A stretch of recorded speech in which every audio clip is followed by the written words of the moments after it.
We are missing out on the rocks.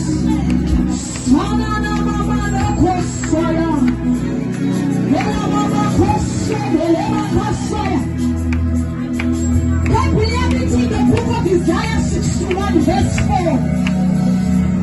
But we are here to rebuild ancient rules and to bring forth the former desolations of the former generation. Because God is acting up and understands you will have a problem destroying and causing an eruption. We are told you need to have power, you need to have strength, you need to have a backup, which is prayer.